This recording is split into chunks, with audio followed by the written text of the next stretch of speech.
Ekraningizda ko'rib turgan odamingiz Shahzod aka Qosimov. Yaqin yillarda ko'pchilik akani tanishni boshladi, eshitishni boshladi.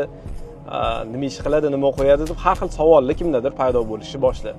Akamlar yoshlari taxminan 40 ga qarab ketyapti, yaqinlashib qolgan. Va akamlarni men juda ko'p odamga primer sifatida ko'rsata olaman. Nimaga? 2023-yil may oyida bular bilan Instagramlarni prodvijeniya qilish bo'yicha hamkorlikka erishganmiz, ya'ni hamkorlik qilishni boshlaganmiz. O'sha vaqtda akamlarning gaplari hali ham esimda. Men kameradan juda ham qo'rqaman.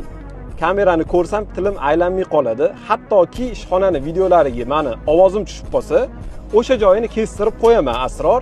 Hozir men o'zimning Instagramimni yuritishimni tasavvur ham qila olmayman va bu uspeshniy bo'lishiga men ishonmayman degan. O'zlari ham hattoki bunaqa obunachilari, bunaqa prosmotrlari, bunaqa auditoriyalari bo'lishiga ishonmagan. Va yoshlari taxminan shunaqa holatda, tashqi ko'rinish mana shunaqa holatda. Bilasizlar, figurniy, krasavchik, sportsmen odam emaslar. 40 yasharli haqiqiy o'zbek mujiki qanaqa bo'lsa, o'shanaqalar faqat fikrlashlari ozgina молодежныйroq, qarimaganlar to есть. Sizda ham xuddi shunaqa savol bo'lishi mumkin. Men o'sha qarib qoldim. Men kameradan qo'rqaman. Meni odamni ko'rishga munosib emasman deb o'ylayotgan bo'lishingiz mumkin va bu faqat sizning xayolingizda bo'lishi mumkin.